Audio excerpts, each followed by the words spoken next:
Welcome to the Orlando Lions Den Podcast, your number one Orlando City podcast. For the fans, by the fans. For the fans, by the fans. Keeping you in the know on all things Orlando City since 2018.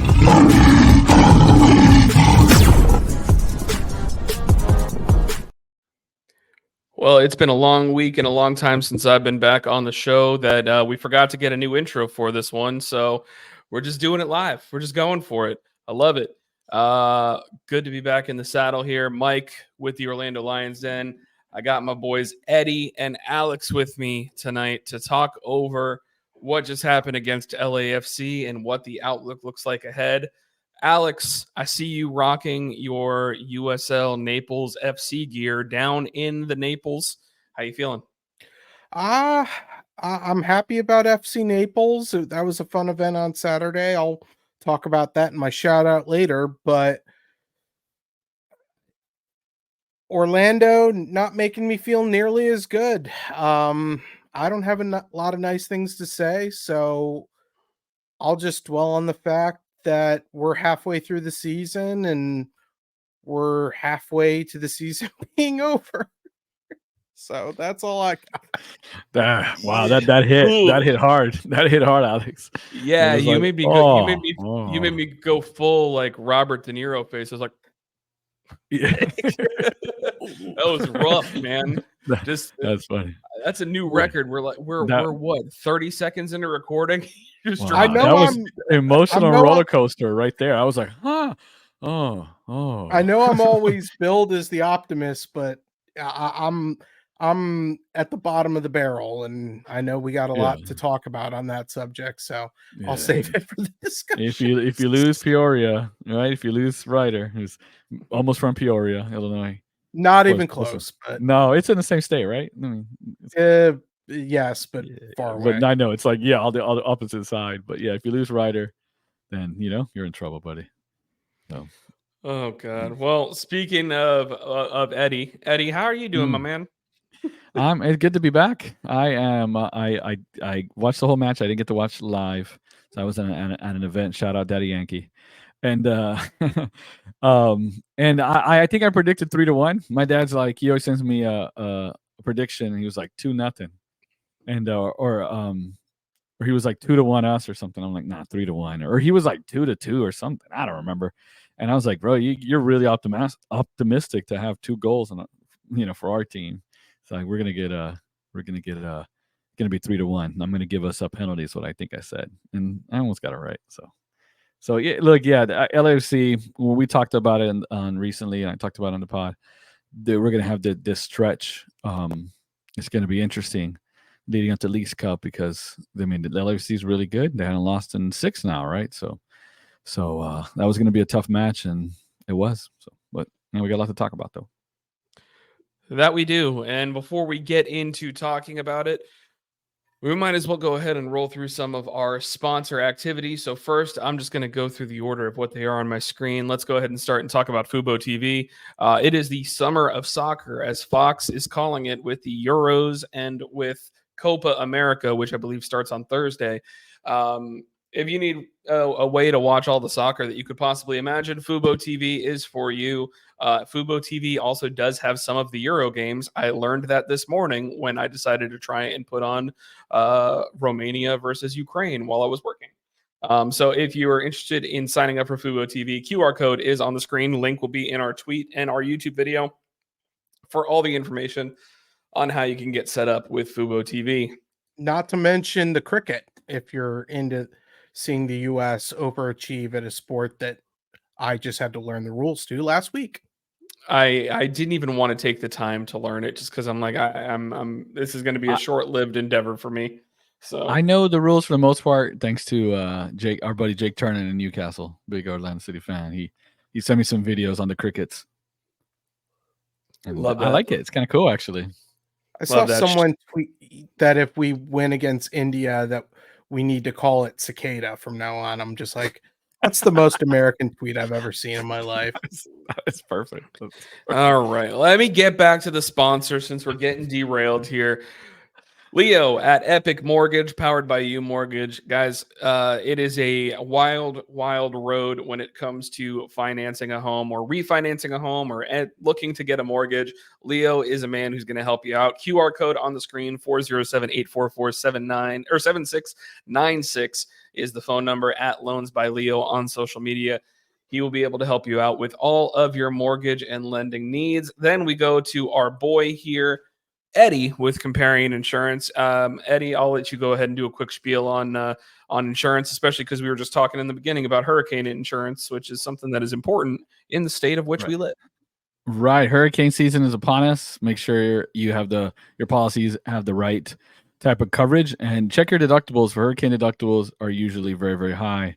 You can do something about that. If you just want to have a review of the policy, I would look it over, tell you what you have, what you could add or subtract, and free, no problem. This month I'm still doing the promotion where if you do quotes, I'm going to donate to the $25 for any quote to the Orlando City Foundation. We've gotten several already. I'm going to do it all at once here at the end of the month. So we're so far so good. We're in there with a good chunk of change.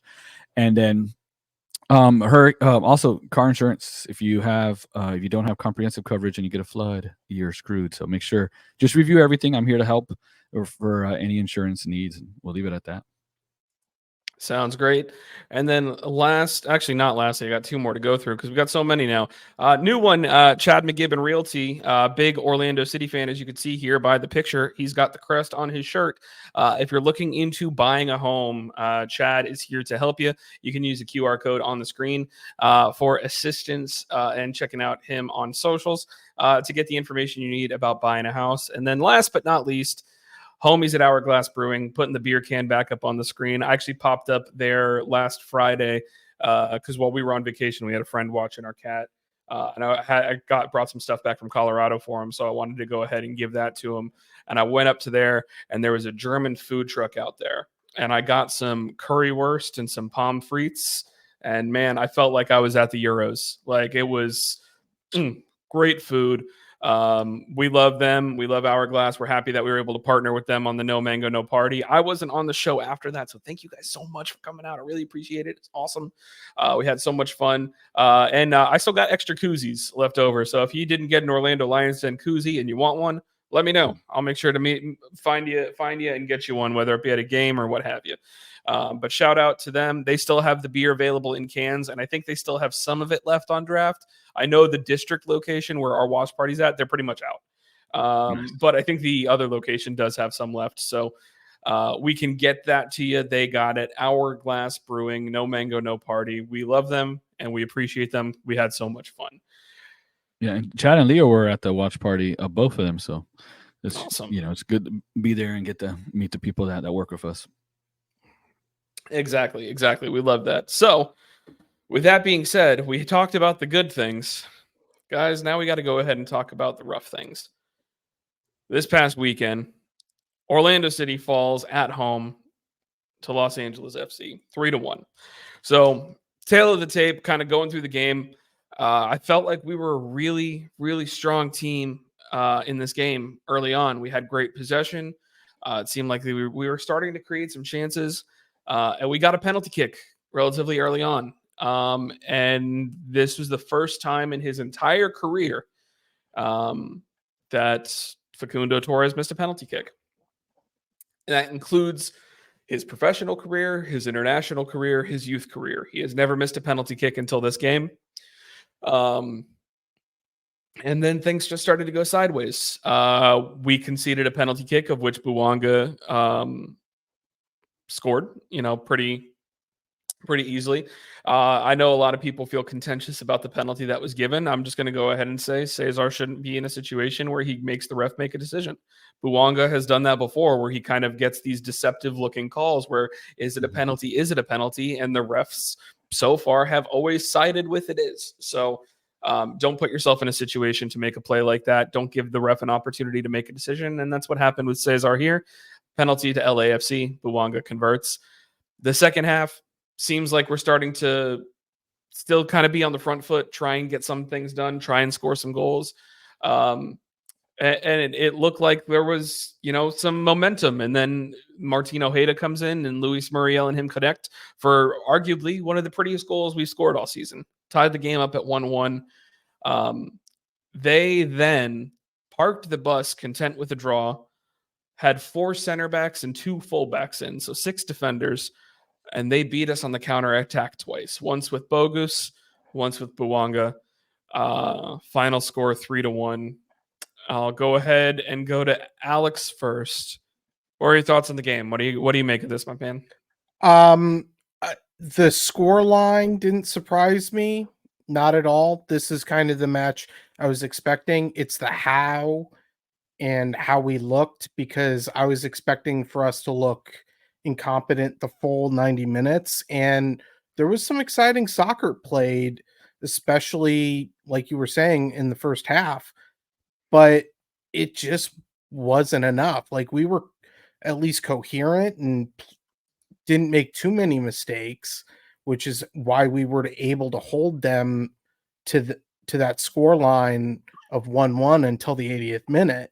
And then the wheels just came off. I mean, don't get me wrong, that goal, which if the stats I'm reading are correct, was our only shot on goal the entire match. Correct. That, out of 20 shots, 1 shot on goal, and it went in, which that's better. It's still not great to be having 20 shots and not getting him on net. At least if I could say anything, at least it's a 100% average. The shots that did go on target, they all went in. Yeah, it was pretty. It was a lot of us in the group chat were like, where the heck did that come from? Because he took it down the middle, Muriel made a brilliant pass, and Ojeda put it in. I was very surprised at the quality of that goal. And for about 10 minutes after that, I thought, do we have a chance to win this? And I was kind of feeling bad for Facundo, because what if he hadn't skied that penalty? Like, he got, and I don't know if either of you watched the alternate broadcast. Eddie, you said you watched on a delay, but did Taylor Twellman give the jinx as well? They showed his map of all his penalty kicks on broadcast, but Evan Weston definitely said he's never missed. So I was wondering if it was a double jinx or just a single jinx. No, just a single jinx. I didn't hear that from Zivan or Twellman. I don't think I heard it from the Spanish. Yeah, I tried to hear the Spanish unless I could hear the radio, but on the replays, you can't hear the radio on it for some reason, right? I couldn't find out how. Oh, that's a bummer. But yeah, I had like 10 minutes of hope that we could actually get 3 points out of this, and then we came back down to earth, and this is the result. And it's not that I'm surprised. It's more that they gave us hope and then completely died and ran out of gas. It's the hope that kills you. I tweeted it. I made the joke. It just continues to baffle me how we can have these mini moments of brilliance and then we just let it all go to waste. And on the Cesar penalty, like, we've had a lot worse calls against us this season. Having Cesar back, him and Facundo, unfortunately, Uruguay turning both of them down for Copa America was to our detriment. And we were talking on the podcast before we went on break, what are we going to do without some of these guys? And might have been to our detriment this week, because that was a goal for and a goal against that it cost us, both on the penalty spot. That's very true. I didn't even think about looking at it that way. But basically what you said is what kind of has frustrated me the most, and I'm going to pass it over to Eddie as I say this, is this team shows that there are moments where our players are full of quality, but we can't figure it out when it comes to the final third, except for rare moments like what happened in this game. I don't really even have a question to go after that. That's just an observation. Eddie, go ahead. Flashes of brilliance don't win games. You have to play for 90. Yeah. And this game reminded me of something I've been harping on for a while. And then MLS, especially like when you get into playoffs and you win a cup, it's usually the team that has that one guy who takes over a match, right? Whether it was whether it was Zelarayan was a good example of that in Columbus, right? He kind of took over during the run. Buanga was the difference there. Now Cesar, what happened was Cesar got cooked. Then Janssen got cooked. Cesar went on tilt, did the Cesar, and he looked angry and tried to get back, and he slid to block the cross. Like the Spanish announcers were like, they should review it. It's not a penalty. He just he didn't hit him. He slid to block the cross. But when you do that, yes, it's true. He didn't like run over his leg, but Buanga, he blocked off any exit point essentially, right? So Buanga, all he had to do was just turn slightly and was going to generate contact. So you just don't make that kind of sliding tackle in the box as much. Try to never do that as much as you can unless it's just absolute must. But to me, it was just more rash than because he got cooked already. And then Buanga scored, skinned the team and had Mason, scrambling there. That was bad. And then the other dude was even worse. And it just individual moments where our team the shape looked bad. And one person just ran through an entire back line, basically. And then that's all it took. Because if you look at them, we had so many more shots. We had 12-19, but on goal, they had 7. We had 1. Hugo Lloris made 0 saves in the whole match. He guessed right to he guessed right on Fagundo. Fagundo's, I saw that they show the chart out of his whatever 6 penalties he's made or something. I think 3 or 4 were to the goalie's right. And Lloris guessed right, and he kind of did what he did to Harry Kane in the World Cup. He guessed right, and I don't know if he out of the corner of his eye he saw him going there, and he just at that point you're like, I don't have a lot of room to make it. And he tried to be super precise, and he skied it. So I never thought see Fagundo do that, and it was hilarious that he did it when Nani in the building. So what perfect time. And then someone tweeted too that Mickey Mouse and Minnie Mouse were here, and I was like, hey, we gave some Mickey Mouse ass goals just now. 2 goals that were just people would use that kind of saying that there was Mickey Mouse to indicate something was crappy, right? And that was frustrating. There was a lot of possession, a lot of getting in spots, but again, there's no final cutting edge. There's no final ball. It's people next to each other, people too close. On defense, you want to stretch. You want to go wide. On defense, you want to be compact. On offense, you want to be wide. On offense, we're very compact, generally speaking. And it creates some congestion, and then it's hard to it's kind of hard to make that final pass. We're a lot of our players are kind of best when they combine, so they like to be close to each other, but a little too close. The goal was them combining, so I guess it works sometimes, but I think we have an issue with overpassing in the final third, not being brave, not knowing when to shoot. For example, Muriel should have passed it back to Facu, and he shot twice and it got blocked, and Facu should have shot earlier with right foot on one, and etc. There's just a ton of that going on. And I said it during the training. I said we had a lot of possession. We were playing like OCC or whatever. We had a lot of possession, but final third was no real answers. Jacqueline scored, but it's usually one touch, which is what he's good at. But we had a lot of poor decisions, and we scored mostly transition. A lot of poor decisions, no cutting edge, no final ball, no answers in the 18. And then on transition, we were vulnerable on defense, and that's exactly what happened. That's what the scrimmage showed to me. And that's how we ended up losing. And you know what? I know we had a lot of possession. We had a lot of shots. But I don't feel like LAFC felt that threatened. I don't feel like they were scrambling. I don't feel like they had to make like diving blocks in the box. It was a lot of stuff from outside. They kind of had us. They weren't scared. They were fine with us shooting from where we were shooting from. And crossing a lot. We had 31 crosses. They had 0 crosses and 22% completion on those crosses, success rate. 31 crosses. So if you're sitting back, you could cross, and they got 4 or 5 people in there. And later on one point, they had 6 defenders. They're not really worried about those crosses, especially when Jack Lynn came in. Not that he's bad. He didn't get any service. Not Jack Lynn's fault. But I'm saying he's just not as good in the air as Duncan. So it's just a matter of it's just go ahead. So you can look at all these stats, but they're just numbers without end product. It doesn't. I don't think we were. I didn't think it was the result. We were hard done by the result, in my opinion. I don't think we should have won that game. Maybe a draw at best. I don't know. What do you think, Mike? Still one of my favorite stats that they throw up. They throw it up between the 70th and 80th minute every match, is the amount of field covered. And out of all the players on both sides, the top 4 were our players.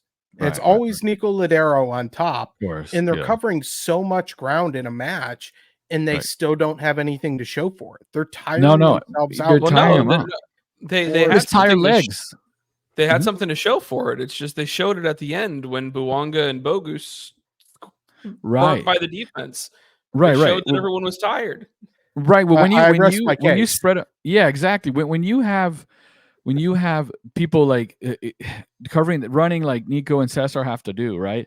Then track back. It's just running is one thing, but the type of runs they're having to do, coming back on defense and then go into the attack and all of this stuff, because the formation our shape has just been off. It's going to wear on you. And then when you finally get a shot, your legs are tired. Your mind's a little fried. You're not thinking as quick. And that's what happens. I used to see it like Bielsa, a fantastic coach, but those guys ran so much. The finishing on his teams were always generally poor. And in my opinion, it's just because they just ran so much. Even Liverpool, right? And I mean, they had some people, but that heavy metal stuff, there's a lot of bricks, a lot of miss-ups, a lot of, Darwin Nunez exists, right? A lot of just misses because it's just running. And sometimes, sometimes sit back a little bit, and then Bouanga seemed more than fresh in that 86th minute when he cooked everyone. And we had 55 to 44 possession, 55.7 to 44.3. And I just don't feel like LAFC was really worried or troubled that much. That penalty was a stone cold penalty. That was a mistake. But other than that, I don't feel like it was like, yeah, we definitely should have made that shot. In my opinion, I don't feel like LAFC went away and we're like, man, we got smoked. We smash and grab. No, I think they were in control. They knew where to get us, and that's it. And look, shout out to Steve Sharonda, good coach. And didn't he win the league in his first season? So he went from Las Vegas Lights, not doing well there, to going in MLS and winning in his first season. For those who don't think you can make instant impacts. Yeah, and it's also one of those things. He does it while complaining the entire way, I will add. Yes, right. That's a grumpy dude. Yeah, that's my most frustrating thing about him. All he does is complain. I'm like, you guys are doing so well. What are you complaining about at this point? If you look at it, I think all the great coaches complain a lot. Arsene Wenger whined, Mourinho, Ferguson, Klopp whines, Pep is crazy. Maybe we need some more whining more complaining from Oscar. Do you want to talk about Mourinho? If I speak, I am in big trouble. Right, exactly. Yeah, for real. Yeah. The only great coach who doesn't complain is Ancelotti, but that's because he's just cool man Carlo, That's because he's just too busy smoking a cigar and just got those glasses on. He just looks like a G, That guy's the pimp of pimps right there, man. He's the man. He flew a helicopter into the training pitch himself. I mean, he's the man. With a cigar in his mouth. I mean, come on. So, I don't mean to go ahead and pile on here, but it's going to be that kind of day from us guys, because things aren't looking good. So, this is now 6 straight games at home without a win. We have 1 home win on the season, and that was against Austin. The last 6 games: New York Red Bulls, Toronto, Cincinnati, Miami, Columbus, LAFC. We have no wins, 2 draws, 4 losses. We have scored 3 goals. We have conceded 9. Oh my gosh. Jeez. Goal differential of 6. Yeah, -6 in the last 6. We're scoring a goal every half game. I mean, every game and a half. What? Yeah, that's what we're sitting with at home. Guys, like, is the do we have any idea what's wrong? Like, I mean, that's my hardest thing at this point. Like, I stay out of, since I'm not a member of a supporters group, I stay out of that. But we all see Twitter. We know that there's stuff going on. Does the club just need to lift the Laura issue, and that's going to fix everything? Like, do the Ruckus and ILF need to kiss and make up, and that's going to fix everything? And to change the name, the Interco and the Laura thing, we're cursed. Like, when they bought the church and tore it down, did we sage the ground around that to make sure that we were cleansed of evil spirits? Like that- my Do they girlfriend's into sage some, the goals again? I don't know. anymore? My girlfriend's into some very witchy stuff. I can go get some sage and we could do some rituals to cleanse the earth, to cleanse the ground. I man, can go ahead and get the old lady from Poltergeist to come out. Oh, wow. And be At like, this point, I'm down for whatever. That lady, she held out at the end, and then she still won. They got sold when she passed, and she's just laughing there. She's a ghost. Look at, she's just cracking it's up gotta be, anytime. man. Yeah, Like did she make Faku miss the PK? Like I'm just like that. Yeah. And obviously I'm saying all this in joke because I'm trying to keep things lighthearted, you know. I realistically, again, when it comes to everything with Laura and the supporters groups, I do hope that does work out and things get better. Of course. But you know, at the same time, like we need to start winning some freaking games, man. Like, Absolutely. Yeah. like winning heels winning is a unifying thing, a unifying factor. This division start fissures expand when you're losing, when you're frustrated, when you're mad, and all that stuff. And look, at the supporters, every supporter feels like you're doing a lot and you're contributing and all that stuff, right? And they're singing their heart out, they're preparing, they're making tifos and playing instruments and showing up early, and then haven't won in 6 at home. That's frustrating. It's very, very frustrating. They're going to feel like frustrated because they feel like they put more effort into it, and you argue that they do, right? And so it doesn't feel like there's some kind of it's a two-way street here, right? It's like I'm leaving it all on the terraces and all that stuff, and here you are losing. So it's going to cause frustrations. Can't blame them. It absolutely is. It absolutely is. I don't know if you had anything to add, Alex, or if you maybe know something that we don't know about what's going on. At home, at least. Well, at home, I really don't know, because we had a similar issue last year where we didn't look that great at home, but we still ended up, and I'm kind of blown away by these stats. I thought we had better road form last year, but we actually had the same amount of wins home and away. We just in didn't. The second half, we were great at home. But and we'll get to this whole second half thing. I don't think we're going to get that lucky this year, but it's still, I don't know if I don't think it's just fans. I don't think it's, any issues in the supporters is causing it. I don't think that anybody in between. The fans are still coming out. We still have decent great showing. attendance. Sure, the exits get earlier and earlier every game because people want to beat traffic and they know we're not going to pull it back. But and they commented, supporters are pouring out after the second and third goals because they knew what was happening. Right. I think it's truly the product on the field is not living up to expectations kind of thing. And I we've had so many debates, and I wasn't on Den After Dark, but I'm sure it was discussed. There needs to be some kind of change, and the home result is showing that even with the benefit of players sleeping in their own bed, driving to work, getting there, showing up with good rest, it's not changing anything.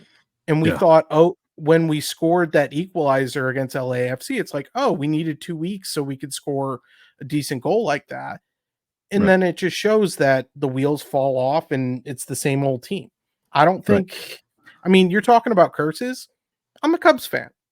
I called for years for people to sacrifice a goat in front of Wrigley Field. I've got the World Series newspaper to prove that we actually broke the curse, but it doesn't change the fact that something is off. And I'll take any kind of sage, voodoo, whatever people need to do to get the boys to play better at home, because this is rough stuff. And it doesn't help with getting people in seats, because if you put this product out there at home, people aren't going to show up. Right. And speaking of home, we've scored 2 goals. The most we scored at home was 2 goals in one match, twice against Minnesota in a loss, and against Austin. Austin, yeah, the 2-0. The one win at home, which was March 23rd. March 23rd. Yes, we have gotten skunked at home If you count the CONCACAF, well, we'll leave that one out. Montreal got skunked at home. We got skunked at home by Miami, Cincinnati, and Columbus. This goal was our first goal at home in 3 matches. We went 3 matches in a row. 3 matches in a row without scoring. Cincinnati 0-1-0 loss, 0-0 Miami, 2-0 loss to Columbus. Imagine you come though to go see your team play football, score goals, and you go 3 games in a row. You go to your first game ever. You're like, you know what? They didn't score today, but the next time you go to another one, they're like, this can't happen again. I'm gonna go to another. And you go again, and like, dang, they didn't score. Then you go to the 4th one, and you're like, we got a penalty where I'm gonna see a goal.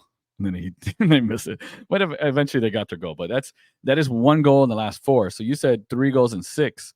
This is true because of the I don't know, the 1-1 and the Austin too. But 3, other than that, the last 4 games we have 1 goal at home. That is not good. And technically, if we want to go down that route, the game against the Red Bulls, which started this 6-game skid, that goal that we had as an equalizer was technically an own goal off of Noah Isle. So, sheesh, yikes! And in Austin, did we have a penalty? Let me see. Was that? I don't remember. No, it was a free kick. It was a the free kick. Nico. Yeah. Oh, okay. That's their second best goal. That one and the last goal are 2 best goals of the year. Yeah, for sure. But to answer your question, Mike, what do we do? What do we fix? I don't know. I said this in the last bod. I said it's easier to fire a coach than it is to fire players, right? Am I crazy? But I this is what I said last pod, right, Mike? Or you heard? I listened. Yes. Yeah. Long time. That's exactly what you said. Yeah, I said, it's harder to fire the players and the coach because contract, different kind of situations, different commitments, different variables like sunk cost fallacy thing, that whole thing, right? Where you pay a transfer fee for a person, it's amortized over a certain time, and yada yada. And the coach just got a 1 or 2 year deal. So I just don't know the answer because I think our squad is more talented than how they're performing. I just think that maybe it's, maybe it's just time to hear a different voice or change things up because I don't know. We've played. I mean, we've played 4-4-2 this last match. We played a 4-2-3-1. We played 3-5-2, 3-4-3. They're trying. And this last match, having that break, we came out pretty good. In the second half, too, we came out pretty good if you look at the kind of the intervals. So it looked like they put some work in, and there are some tactics. But at the end of the day, when you're in the final 18, like good coaches, Pep and stuff, they'll tell you, my job is to kind of get you to the 18. Then from there, creativity should take over, boldness and courage. We don't have that. Lack of confidence for someone just to take a rip. If you look at that, the game that got us very excited was Philadelphia, and Muriel just took a rip, scored a banger from outside the box. It takes some confidence to do that. We just seem shot. Don't have confidence. The people are passing on responsibility, right? When you're not confident, you're like, you know what? I don't know if I can make it. He's got a better shot than me. So that's that extra pass. That's that extra hesitation. That's that extra touch that you don't need instead of just putting your laces through it when you first get it. That's where we're at right now. So the answer is, at this point, if I'm going to be dead honest, I honestly think, we'll get into the schedule. I honestly think it's going to be very hard to make the playoffs. And at some point, there's a downside to making changes. But I don't know how far down that downside is. If you're on the basement, you fall down. It ain't that far, bro. It ain't that far. The only thing we're going to hit on our way down right now is the wooden spoon. Yeah, and realistically, I'm going to kind of jump to that conversation a little bit because we have 2 games this week that we're going to be previewing. But between now and Leagues Cup, which that break starts after, I think, July 20th, we have 8 games. We have 8 games in the next 33 days or so. Wow. And that's with people away, too. Yeah, and that's with missing. We're going to be missing Pedro and Wilder for an extended period of time. Slovenia with David Bracalo, they got a surprising result realistically with getting a draw in their opening game of the Euros. So who knows? They could potentially make it out of the group if they get another result. So it's one of those things, looking at it like we don't know how long we're going to be without some of these other players, but there's a chance that it's for an extended period of time.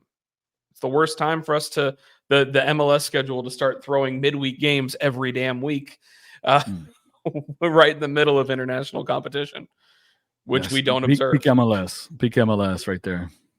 Yeah, but don't worry though. When Leagues Cup starts, everyone will be back. Yikes. 3 of those 8 are Wednesday games. It's just right. And we sucked brutal for the rotation. Right. There is what's the rotation in midfield going to be? Nico running a billion miles at his age, and then Felipe coming in. I mean, bro, they're just going to be tough.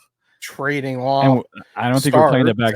Yeah, right. I don't think we're playing the back 3 without Wilder and Brecalo. So we're going to stay with the back 4. And then, let's be honest, Cesar's going to get a yellow card and Janssen anytime now again. So 8 games in 33 days, just subtract Cesar and Janssen for at least one of those. Because you're giving them 8 games. That's what, do the math. There's a new stat cards per match per game, CPG. A new stat. So Jansen's like a 0.8 or so. So if you just do the math, I don't know what his numbers are, but everybody, I could just make that up and everyone's going to nod. I'm like, Jansen's at 1.3. Everyone's going to be like, yes, he is. And you do the math's ain't going to be lying there. It's he's going to get a suspension in this span at some point. So add that to it. Which means we don't have Brecalo, which is Rodrigo and Kyle Smith. Thomas Williams. Center back. I was going to say Thomas Williams. I don't think so, man. Poor guy. Yeah. I'd be fine. Let him play. Why not? At this point, I don't know. So, well, guys, I don't think we really have much that we have to add here, but let's go through our stock up, stock down. Alex, I'll let you go first because Eddie seems like he's thinking.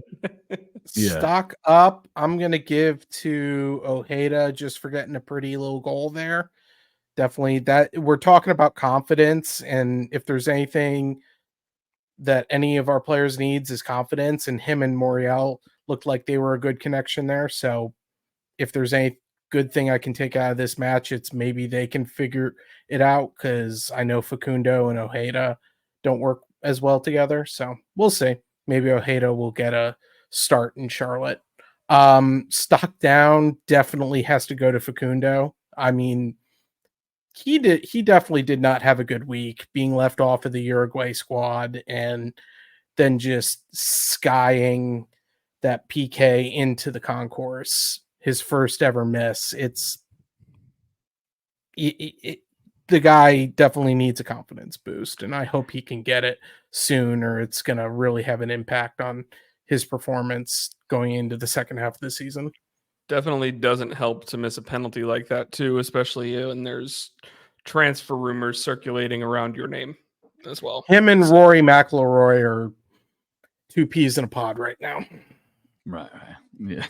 Yes. Golf reference that I totally understand. This is how I feel when you guys are talking about wrestling. Yeah. Fair enough. Yeah. My stock up, or I go stock down first. I'm gonna give it to Cesar just because of the penalty. But like I said, I don't think it really hit him, but it looked like an emotional reaction. And it just enough of that. He needs to calm down, and he needs to. He had a good trajectory in his career, but this year he's plateauing, I think, and some of it is emotional. He needs to just relax a little bit, because to me, I'm telling you, am I wrong? It just looked like he got mad, he got cooked, and was like, you know what, I'm gonna go after you, and that's what it looked like to me. And Bouanga got him, man. Like he got him on tilt and just embarrassed him, basically, and just baited him into it, and he took the bait. And stock up, I'll give it to Ojeda. It was a good run and good goal. Smart. He heard it to Oscar on that too. I think he told him to run in behind that defense, and he did. And great ball by Muriel. I'm not sure, maybe Facu can make that. And the sad thing about make that pass.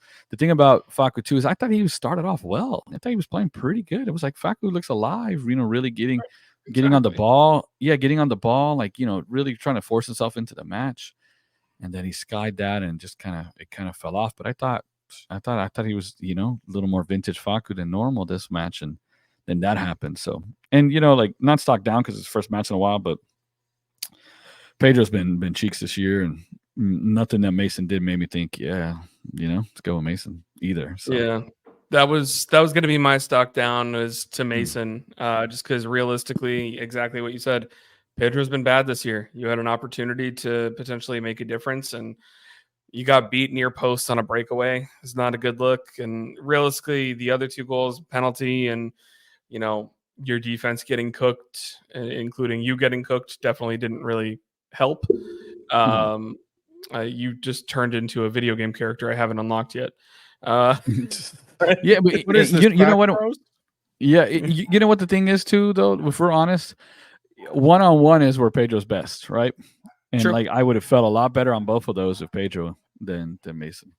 Yeah, If there's a cross coming in, or some there's a dog and someone needs the dog is like a frisbee chasing dog and someone needs to throw a frisbee. Mason all day because he'll throw it out of the stadium, and he'll claim crosses. But if it's 1-on-1 shot stopping, then Pedro. So yeah, I agree. Stock down, like I said, to Mason, and my stock up. You guys can be mad at me for this one all you want. My stock up, I'm going to go ahead and give to Pedro, Wilder, and Dave Bracalo because they got results with their international teams while they're not with us. So stock up to them for knowing what winning feels like. Please bring that back to us. Right. Bracalo got some minutes too. Well, not a lot. Yeah, he got not minutes. I don't know. He got minutes. He got minutes. He got time. Yeah, he got minutes. He got minutes. I'm getting carried away with the plural over here. Sorry. Yeah, he subbed in the last minute of stoppage time in their draw in the opener, which again, big result for Slovenia. They seem pretty hyped on it. So, well, what do you guys make of? Speaking of minutes, Enrique Ramiro, the training did well. In the scrimmage, he scored, and he should have scored a couple times. He wasn't even in the 18. You think he got a knock or something, or what was that about? No, they said that he was excused for a personal reason. So I don't know. I don't know what that means. Hopefully, whatever the personal reason is resolved because we could definitely use his depth off the bench. So right. Whether it be a personal matter or whatever it is, just hope Ramiro's doing okay. We need to see him back on the field. Oh, yeah. You need to see run out of the tea leaves. They drink 22 hours out of the day, the Argentinians. Yeah, that mate. Just like in the CPAP, they just at night. Oh man, you're on one today, my brother. I am. So yeah, you can't give me 2 back-to-back weeks. This is what you get. Oh God! All right. Well, hey, this brings us to mid-season report card. I'm curious if you guys are giving us a grade different than what I'm giving, but I feel like we're probably all aligned. But I'll start with Eddie because I started with Alex last time. Eddie, what's your grade mid-season? I don't know if this is too nice. I'm gonna say D. That is too nice. Yeah. That is too because nice. I think there's pieces there. That could work. It's the roster is an F. The performance has been F. I think it's too nice, and I'll show you why in a minute. Okay. But Alex, go ahead. What's your thoughts on your grade for midseason? Growing up, the grading scale was anything below a 65 was failure, and we have 17 points in 17 games. That's a 50% in my mind. Getting 1 point per match. That's a 33% actually.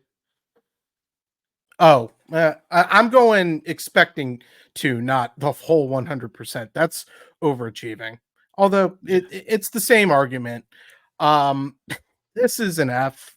I think that, and it's an F for multiple reasons, not only just the results on the pitch, but it's also the high expectations we had for the team going into the season and how poor it has actually been. So, right. So I'm pulling all of the branding away from here, so that way you guys all have a good look at this chart that I just put on screen. So if you guys are just listening and not watching on either YouTube or Spotify, you might want to go ahead and take a look at the video side. This is something that was provided by our friend Aaron on Twitter, and it basically he was at the watch party too. he was at the watch party too. It was great to meet him in person and talk a little bit about the game.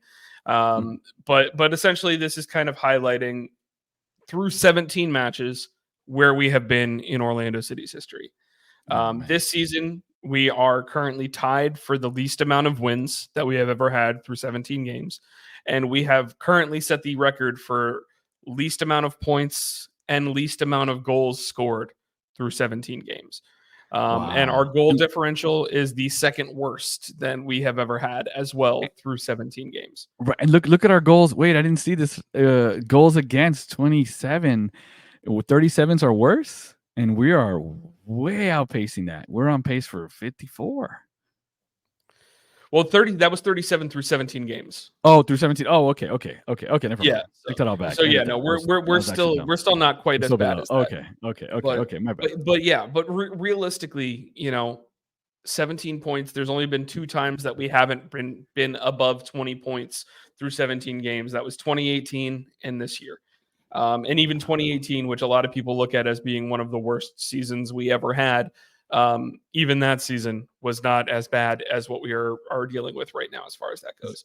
JLC, if you're listening, he's like, "Oh, you guys miss me now," It's like, not so bad, aren't I?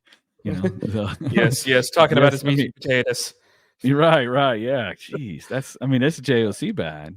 I mean, we need to put the picture of JOC up with the big hat.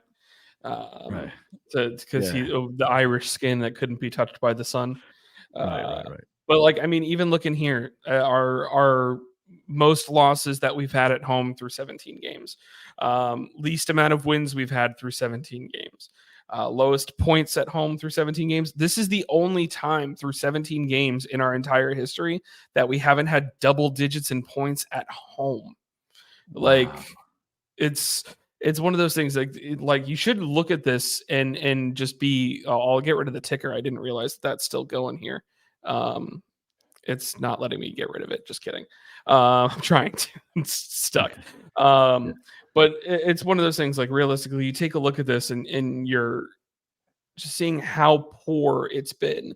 Like, and I also took a look at our away matches this year. Literally, if we just took the away matches, we'd actually be 6th in the East right now.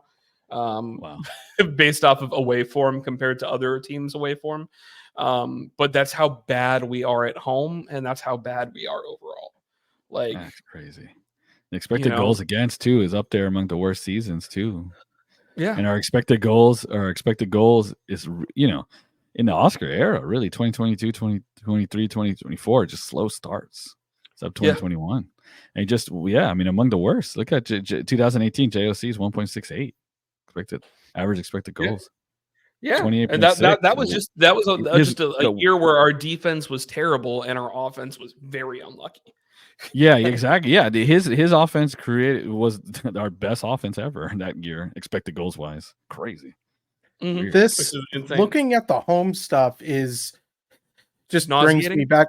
Nauseating, and just brings me back. We should have thrown this up when we were talking about our form at home and what we need to do. Like, the most amount of red across all of this is in the home form, and no one knows what we need to do other than thinking of some kind of spiritual intervention. Like, 7 goals out of 9 matches at home is horrendous.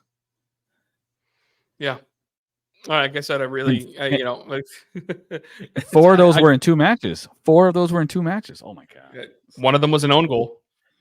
Oh, Owen goal, leading scorer. Yeah. See, and this is why, as I said, as a mid-season report card, guys, it's an F. Like, it's an F. I'm bringing mine to D minus at least. It's an D minus. Yes, you're right now. You're kind of just giving that gym teacher who's just wants everyone to pass vibe. Like, I want everyone to play. We got an important football game. He wants them to graduate to next year. It's your senior year. We're making sure that you graduate. You get a D minus. We got to stay playoffs. I want the good athlete to play in it. That 2.0. But yeah, I thank you, Aaron, for doing the research to put all this together, because I definitely do not have the time to do it. But I would have stole cried this halfway from through him on Twitter. But yeah, this is It's an F. It's Yeah, an F. Mike, let me ask you something. What do you think's the answer? You say you don't know. Well, what do you think's the answer? Not to get us off track here, but I mean, as far not to as get what puppy is out, puppy in stuff. Hey, again, I'm Switzerland. I am Al Davis. I am just win, baby. I don't bother with that conversation. Because it's polarizing online. Like It is. we're all too chronically online as it is. When it comes to when we see that crap on Twitter, it's one side's arguing with the other. But now I feel like the outside is just getting a lot louder. And that's, I mean, that's just my observation. The outside as opposed to the inside is just getting much, much louder because the results have been bad. They've been awful. Like I'm not trying to sugarcoat it whatsoever. For me though, I think that a change in philosophy or a change in voice or a change in direction is something that can help this team. I think that it potentially can, absolutely. But here's my thing: is if you're going to make that change, I think it's one of those things that if you're making that change, what's that change going to mean for the rest of the season?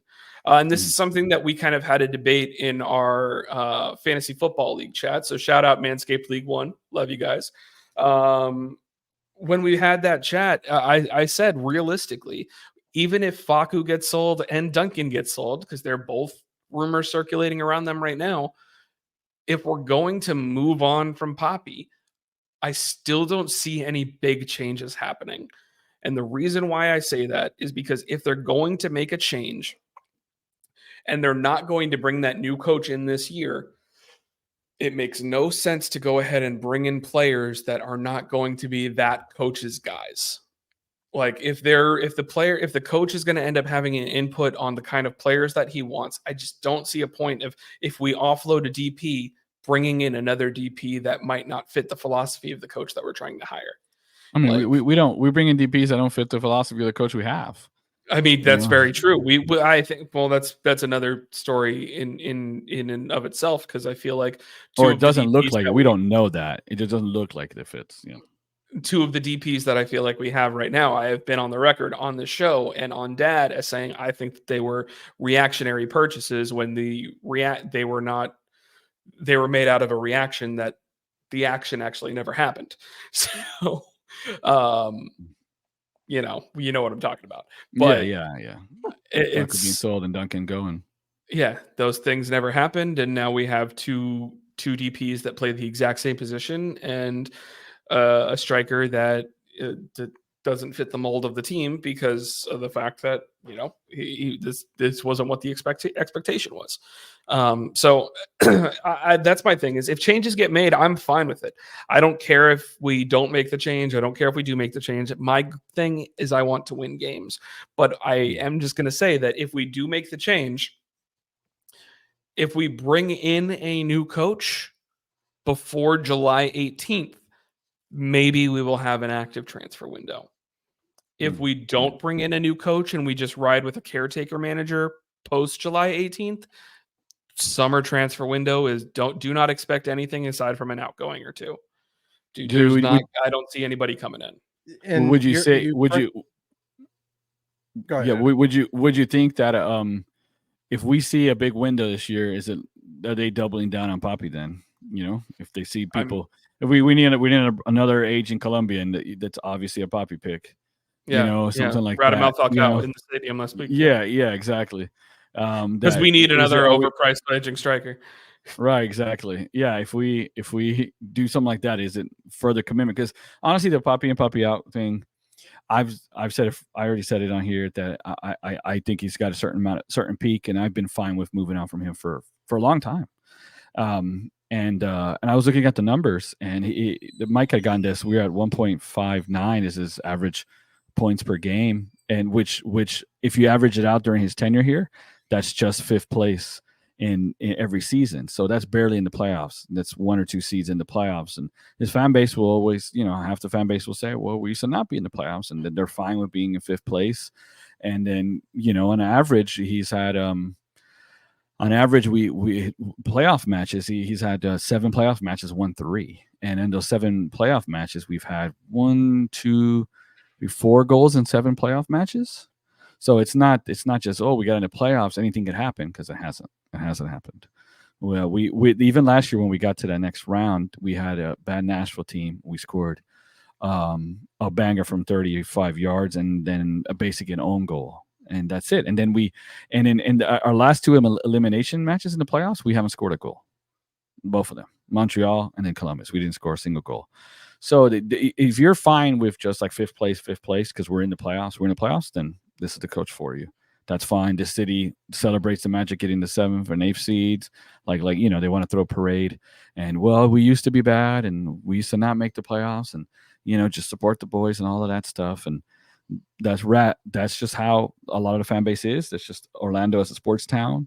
That's not what I agree with, per se. I think at this point, if you bring someone else in, I do think, I think that's a little bit overrated to have a certain person that has to have his own players. I think a good coach can work with what's in front of him. I think there are countless examples of coaches coming in midseason making teams better. I think there's countless examples of coaches making impacts once a year. This idea that a coach will come in and it's going to get worse, you're just ignoring. There's tons of evidence of it, whether it's Cherundolo winning right away, Wilfred Nancy winning right away, or Bruce Arena coming in and making an impact right away. And there's a Kinnear going to Houston right away. Some of these are at the beginning of the season, sure. Some of them are not, but a lot of you guys who don't want to see a change, they don't want to see a change for Adrian Heath. Adrian Heath will still be our coach if you guys, some of you guys had your way. And you're upset when he left and to Christ. And what happened is there was a bad hire after someone was replaced that you had emotional ties to. So the assumption is the next hire, the firing of someone that you have emotional ties to, the next hire is going to be bad. You don't trust it. This regime has only hired one person. It's been Oscar Pareja. They've only hired one coach. Luis Muzzi has only hired one coach. It's been Oscar Pareja. The manager who's been the most successful manager here. So you assume the next hire is going to be worse. I don't know. That you're assuming based on the previous regime. You're assuming based on Rollins and McDonough or whoever was here at the time, and Nicky Budelich. Yeah, Nuki Budelich. Those weren't the guys who hired Oscar Pareja, were they?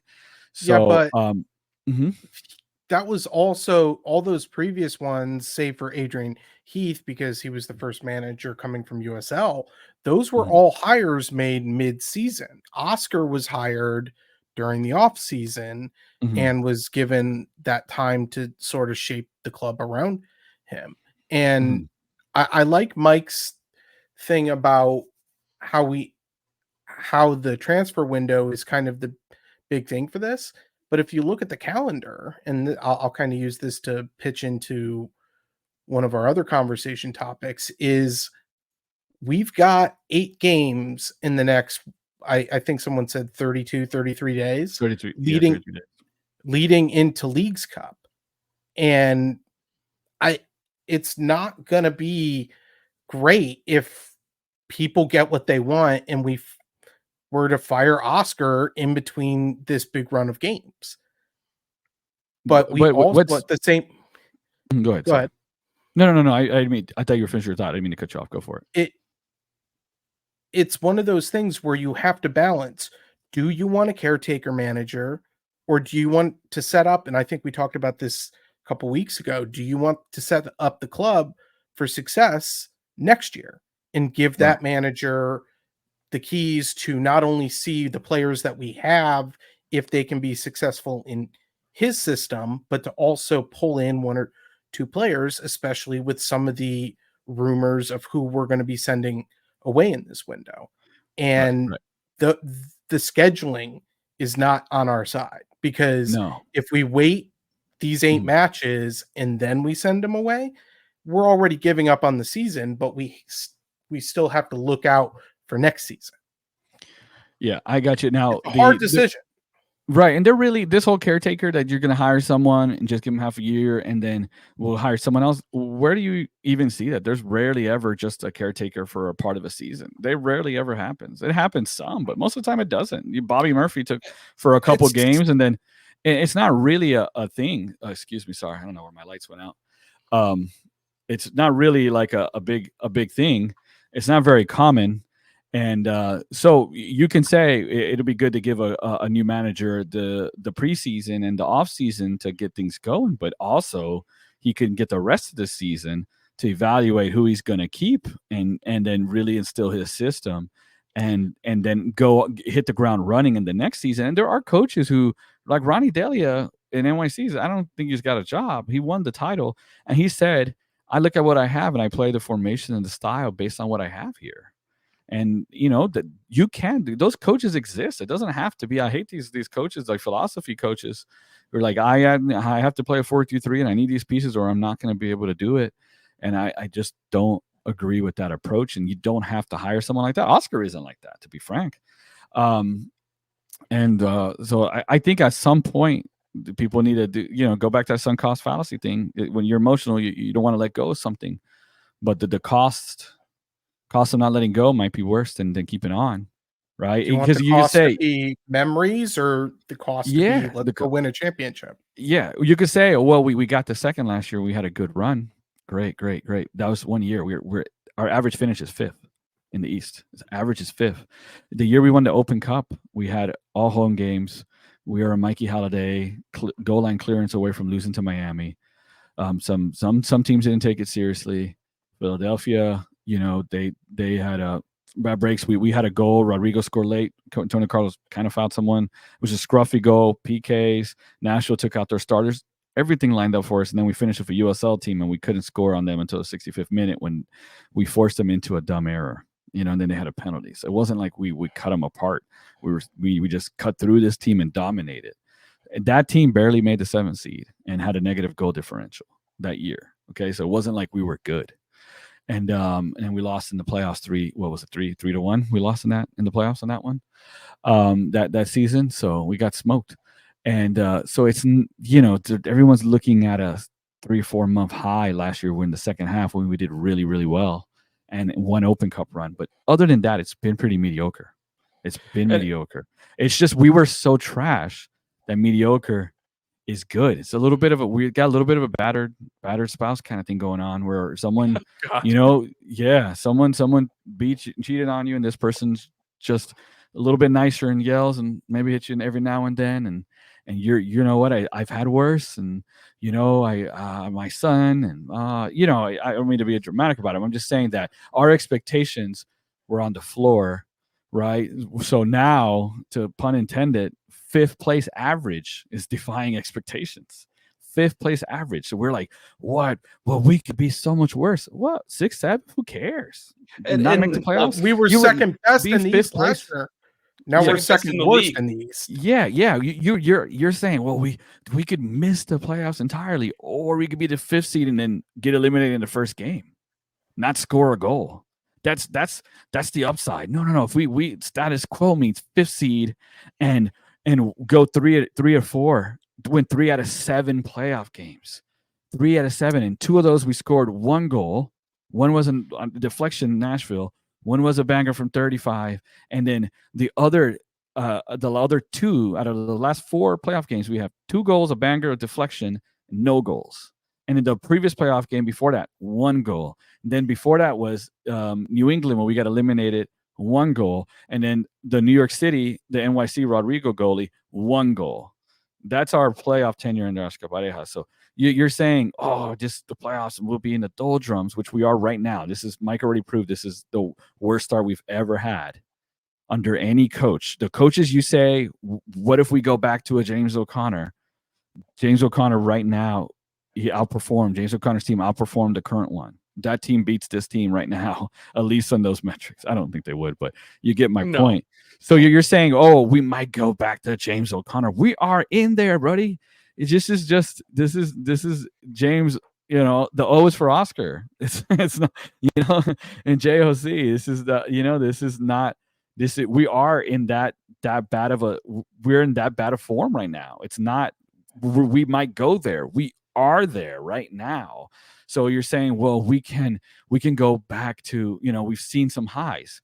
Again, that high is one playoff loss, 1 playoff goal, and a 5th seed. That is the average season under Oscar Pareja with Orlando City. So if that's good enough for you, if you're Mr. Orlando, you're a legit local Orlando forever. Sorry about those lights. Then fine. Then that's good. But for me, I'm tired of it, buddy. I would like to win something at some point. I'm tired of it. It's not, and I'm not saying Poppy out because again, I don't think Frankie. Look, I'm just gonna say I don't think the Wills have the balls to do it. I don't think they do. I don't think it's gonna happen. If it happens, it's at the end of the season. I don't think it happens. It's not saying he deserves it, but I said it. I'm gonna keep saying it. It's easier to fire a coach than it is to fire players, and sometimes the voice just needs to be changed. I don't think it's gonna happen, but I'm just laying out what it means when people say, well, there's a risk. I'm laying out what the risk is. The ceiling is that second seed run, but the real ceiling, you know, or you know what it is actually? The reverse is the floor is higher under Oscar Pareja than it was under James O'Connor and Jason Christ. That's what it is.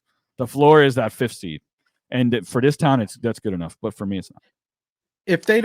If he's not gone in the next 3 weeks, he's going to be here the rest of the season. I've just accepted that, and it'll be what it is. Right, exactly. Yeah. So yeah. So Mike, if you know, Mike's our betting guru here. You know, if there's a bet I could put on Oscar finishing the season, I would put money on that because I 100% think he is. Yeah, and realistically, you know, I just want to clarify my stance a little bit because I didn't, you know, we mentioned like the caretaker manager. I do think that if you make the move now, caretaker manager should not be like you should be actively finding a new manager to take over. 100%. Right, absolutely. Yes.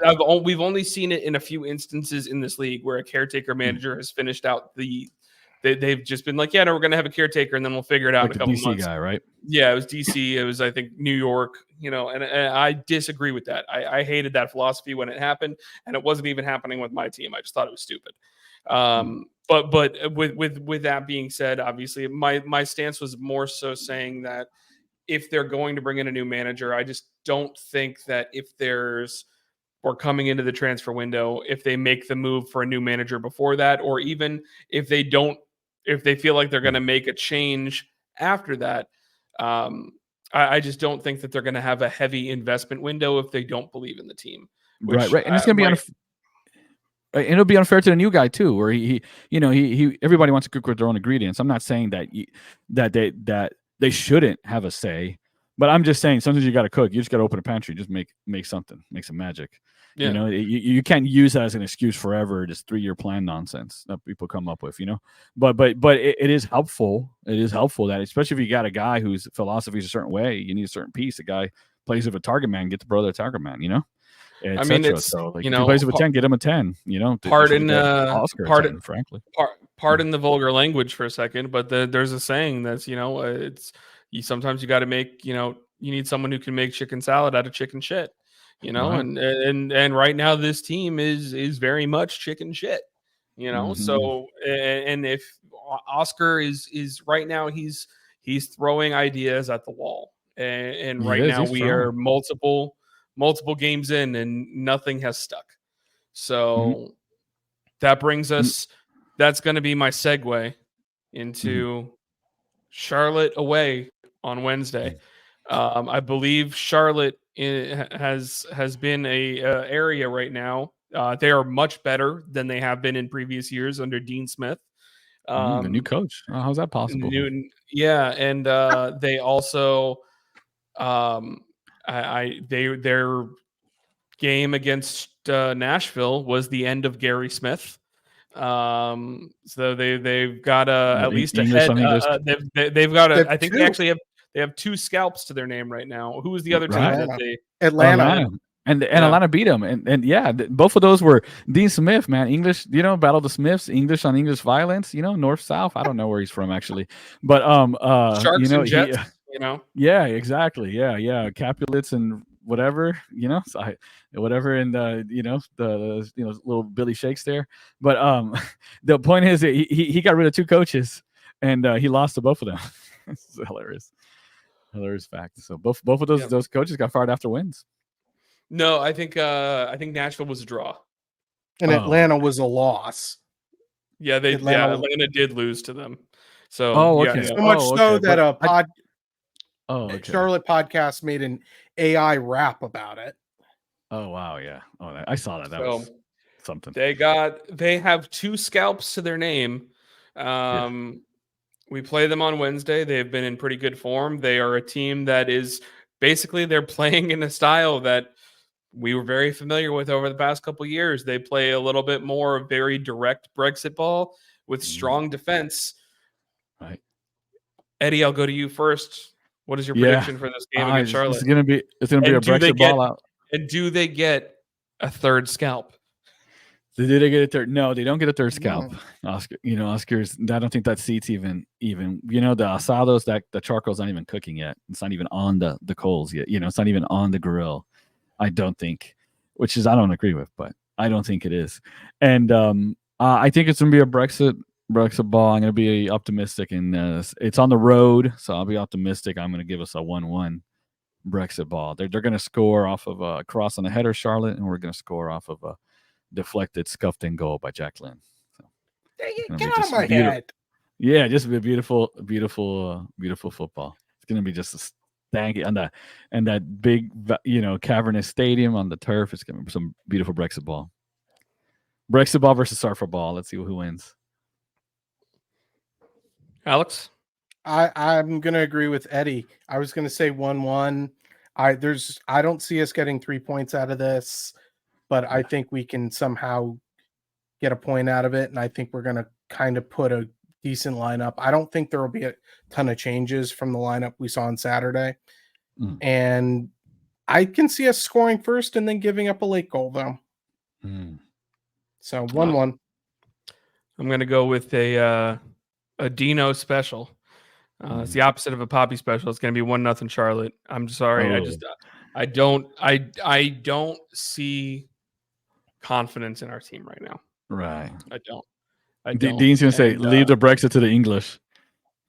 I don't see confidence in our team, and I would say that if the front office if the ownership is mad enough, I think that they could get a third scalp, which would be crazy and be such a weird thing that I know like extra time would freak out about having that conversation of how did Charlotte get 3 coaches fired in one season. We're only only at the halfway point. But I'm with you in the fact that I don't know that they make that decision midseason. But I feel like, if you don't make the decision, if your mind's made up, why wait on making the decision? I understand wanting to wait because of the fact of your respect for the coach, but if your goal is to win games, it's not going to happen if you keep going the same way that you're at. So I don't foresee them getting the scalp only because I think they'll wait and see how he does against Chicago. I think the more likely is if we lose to both Charlotte and Chicago and at least one of the performances is egregious enough, I can see that conversation happening, but it's going to take a lot. So I don't think it's possible. I agree with Alex, and I agree with Alex, and I appreciate the way you said Chicago. So with that pronunciation of Chicago, we go to Alex. Alex, I need you to go ahead and let me know your prediction for the game against Chicago. It's at home. Unless someone makes a deal with a witch doctor in the next week, I think it's a 2-1 loss. Oh man, dang. Right? Wow. Jeez. Hey, the optimism not here right now. It's somewhere. No. It's not here. I've been optimistic, but you've always been honest about it. You're just honestly optimistic. But right now you're just being honest, and it's not optimism, But I'm gonna go. My dad's in town, in Puerto Rico. He wanted me to let the listeners know that he says we suck, and that's all his comment was. And he'll be there this Saturday, and just for him, I want him to win us a Poppy special. So I'm gonna say 1-0 Poppy special. Be optimistic. Fagundo makes the PK. I hope so. If not, JJ was on Den After Dark. He's like, give it to Muriel. I was like, why give it to Muriel? Facu has never missed a PK in his life, and he's been A1 for us the entire way. Like, I understand you're upset, but like you're just talking emotionally right now. It's a prisoner moment for sure there. But yeah. Exactly, yeah. I still think it's Facu's job for the PKs at this point. A bad one happens here and there.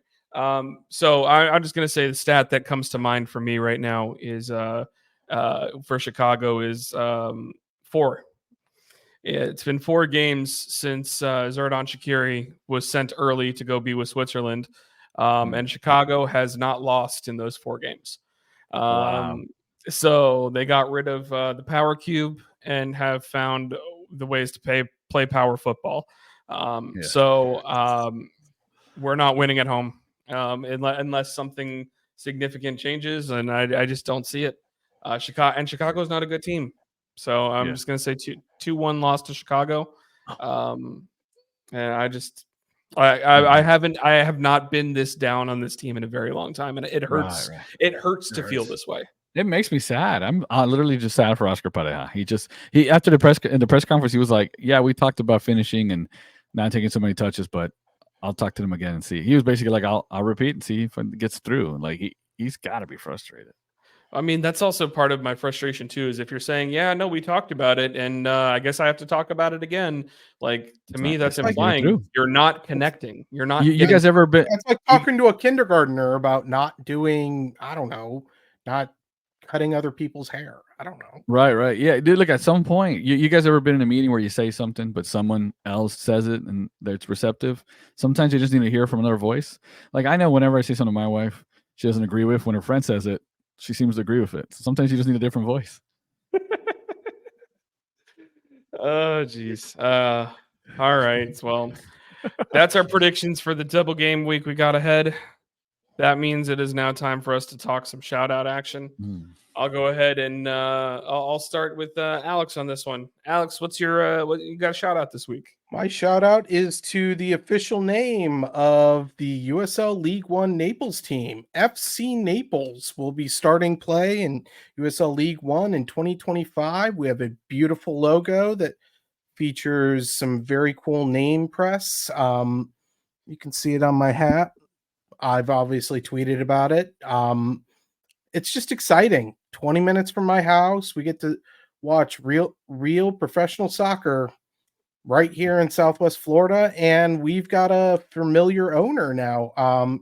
Nico Cantori joined the ownership group as a part owner from Galazzo on CBS, and it's just exciting. There were hundreds of people at the announcement over the weekend for the actual name, and we're looking good. Blue and white, little gold in there. I'm excited. It's going to be a fun time. What's the name? Like FC Naples Yuppies? FC Naples. That's it. FC. Oh, okay. FC Naples. I thought. Yeah, I mean, I've driven through Naples. Like it is a little bit. Yeah. I mean, they just have like a sweater vest as their mascot. No, but we do. One of our sponsors is going to be Lamborghini, so you know. There you go. Nice. I like it. Hey, shout out, Mike. You got one? Because I'm still thinking. Oh, you're still thinking? Okay. So my shout out, mine's gonna be an emotional one for a second. Shout out to my girl Angela Emmer, tattooer out in Titusville. Nice. She's been a good friend for a long time. She owns Shadowfax Tattoo. It's her own personal studio. It's just her. She loves it. She's great. It was great to reconnect with her. Good friend for years. She gave me a tattoo over the weekend. For those of you that follow me on Twitter, you know that I lost my dog in November. She gave me an awesome tattoo to remember my dog by. I'm really touched by the design that she did.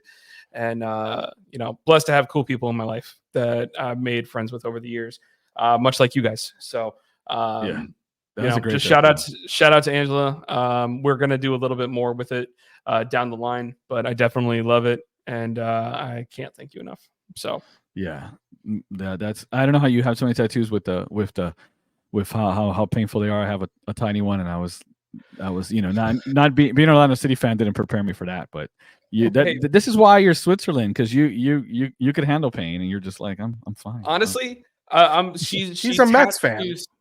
Yeah, that's actually what it is. That's it. It's true. He was bred with that. Yeah. Again, it's such a miserable franchise that it builds such great character. Right. But no, honestly, for how fast of a tattooer she is, I was surprised that she's light-handed. Like, honestly, I mean, the outside of the thigh doesn't really like hurt that much in general. I have my right thigh. This was on my left thigh.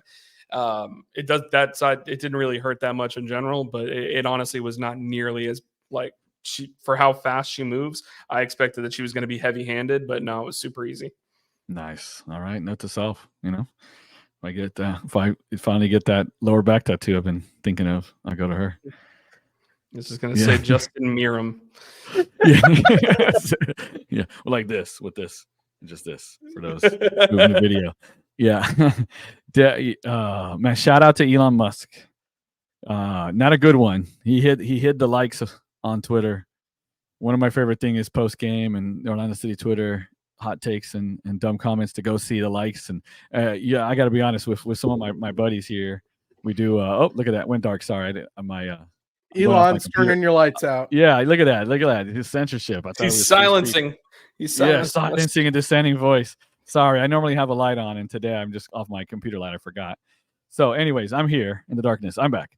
I used to like, and we used to actually, some of us would do like a percentage. We're like, all right, it was 18 likes on that dumb comment. I only followed 3 of those people, and he took that away from me. So that was one of my favorite things of Orlando City Twitter. I don't get into fights with people, but that was a great enjoyment. So I don't get to see that anymore. Oh God.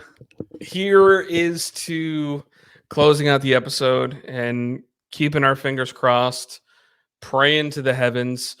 Maybe get your witchy friends that are into astrology and all that fun stuff to go and sage the stadium and help us out, cleanse the ground. So that way we can say, this home is cleansed, like she does in Poltergeist. That's my really bad impression. Cleanse the boot room. Right. Something. I don't know.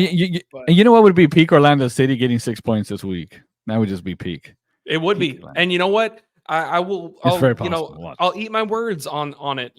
I don't feel confidence in this team right now. And I feel like I'm not alone in that. But until they prove me wrong, I can't change my opinion. It's just we need to be better. So, but guys, obviously we all do this because we love Orlando City. Things may be bad, but none of that's changing. We're all here because we love Orlando. We love you guys for listening. Thank you for checking out, like, comment, all that stuff on YouTube, Spotify, whatever. Follow if you don't follow already, all the fun stuff. Smash the subscribe button. Yeah, smash the subscribe button. I don't know how you can smash it without just pressing it, but listen to Eddie. Click extra hard. Click or tap on your phone. I'm like the boomer of the podcast. I'm trying to sound cool. Break that mouse. Yeah. But as always, we appreciate you guys. Vamos, Orlando, and let's have a good week here. Thanks for joining us this week on the Orlando Lions Den podcast. Don't forget to follow us at Orlando Lions Den on Twitter, Facebook, and Instagram. See you next week in the Den.